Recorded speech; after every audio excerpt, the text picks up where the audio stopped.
small businesses in Ealing be supported by larger businesses. I mean, Carleen and I had a discussion in terms of what potentially the panel discussion that I was going to start to look at.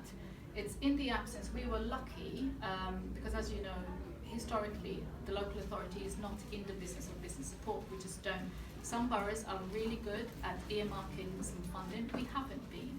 And we have had, in the past, had to leverage Section 106 funding, some money from the GLA, and it's always been slightly ad hoc. We've done some shopfront improvements, we've done some events here and there, and actually, it's not enough. So it's looking at what tools and what policy leverage we've got, and going back to your point specifically, and it is about how do we open up the procurement process so that smaller businesses in Ealing can access that. And it's not for want of trying. I remember when I first started Ealing about 11, 12 years ago, I sat down with procurement colleagues and said, well, actually, these are big contracts that are going out to these large businesses. How can we get the small businesses? And it was just like a shrug on the shoulder. Things have changed, albeit, as you say, John, but back to you, it's been done slowly. But one of the things we need to recognise is that we need to look at our procurement process internally. It cannot just all go for the larger businesses, and they are starting to, and I can honestly say they are definitely looking at. So in the first tier suppliers, I can hear some big sighs in the corner. I can only speak what I know. What they're insisting on is when they give the contracts to some of the larger providers, that within that contract they have to then employ, or at least look at getting some of the smaller businesses on those supply chain. So work is starting around that. I know it's, you know, and doing things like the winning tenders. It's part of that process. But just to say, not all. I'm not saying this is some businesses, and this is not putting you in that bracket. They do need the training in terms of how to bid for contracts. And I give you an example. We recently launched a Pioneers Fund, which was £1 million.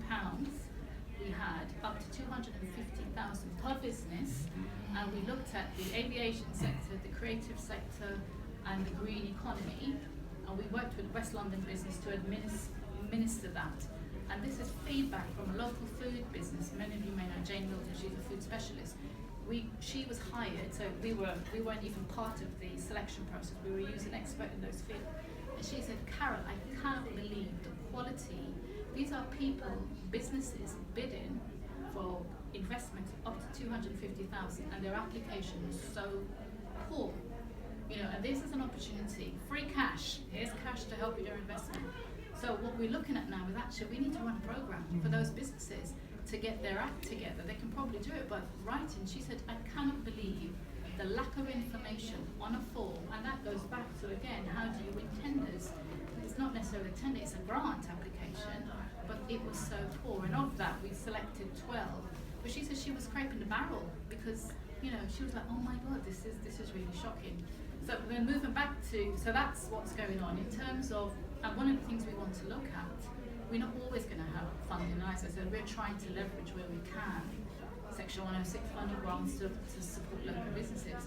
But how can we work with some of the larger businesses? And I'd say we're best placed, but you haven't got the time, small businesses haven't got the time to pull in some of the larger businesses in our borough. So one of the actions we want to look at is how do I identify those? I'm picking up on your point. How can we marry them up and buddy them up and team them up with some of the smaller businesses to try and mentor or provide whatever? I don't know what the answer is, but hopefully by their expertise and their experience of being in business, they may not always have the answers, and some of the smaller businesses may, but it's trying to, I don't know, bridge that gap and help with that scenario. And John can talk a little bit more about the High Street Task Force, again, in trying to work and get more businesses engaged. Looking at it, and then I'm going to go and do it, and then something gets in the way, and I think, and I even know it's self-talk. Carol, what do you need to do to make this happen? Because you want it to happen by September, but nothing is happening and it's not moving, and I still don't know. And I'm sitting here thinking, I want my flat done by September, but you know, what am I going to do? I bet, Carol, if I came to your place and sat there for half a day, you'd get it done. Yeah, if you say, right now, go and get those I wouldn't quotes. even Yeah. have to, I don't think I'd even have to say that. I'd just turn up And just look and at I'd you. sit down, I'd be doing my work, we'd be doing each other a favour. And No, but is that buddying? you couldn't sit there and just twiddle your thumbs. All right, then, are you free? You know? No, But I would. you're No, right, I would actually, do that. It's about accountability. Yeah. How do we And support. the accountability and support, and it's and is it a friend? Is it a mentor? Is it Sometimes you need to dig a bit deeper. I mean, I understand what you're saying, and there are reasons for your procrastination. And what's your stopping it, procrastination. yeah. My procrastination, where the washing up becomes more important than doing my homework. You know, there are Yeah. always Yeah. reasons, and I I think thought that was me. Yeah. Fine, I'm always watching. when I the coach has got a coach, so that's a good thing. I've got people who advise me, and it's actually digging underneath the word, digging underneath the word. And this forum probably isn't the place to actually do that, but that's the thing. Well, if we talk about small businesses, is there a way to have an enriched co-working experience so that there is not just space, because space may be available in libraries, space may be available in commercial opportunities, but it doesn't come with that networking connectivity. So is it about enriching that work alongside and work through and with that we could add to some of these programs and to the success of the people that go through them? I think for me that's probably the power in it, because I resonate with exactly what you're saying. I'm a coach, I'm a mentor, I'm an advisor, and I'm brilliant. Yeah. Apart from when it comes to me. And I need a relationship that I don't have to always proactively go to, Yeah. but that I trust that they will come to me and I won't think, just go away. And I don't believe that, respectfully in all programs we all have to run businesses. 2 sessions with a coach or a mentor doesn't necessarily cut it, because you can steel yourself for those 2 sessions, go, yes, I'm going to do this, That'd be and brilliant they're too. fine, and I'm amazing. Yeah, and then life gets in the way, and I think that combination of understanding how we network, and yes, it's accountability, but it's accountability in a relationship way that you can build trust with somebody that isn't fully a friend. Because a friend will let you off, Yeah. and you will also fob a friend off. The term we use is called critical friend. Yeah, that's and there where- is that's just where that plays through. enough of that we can probably build as networks. Filling in forms, filling in, trawling through the entire pain in the ass website to find stuff isn't something that we have the time, the effort, or the staff, or the expertise to go around doing.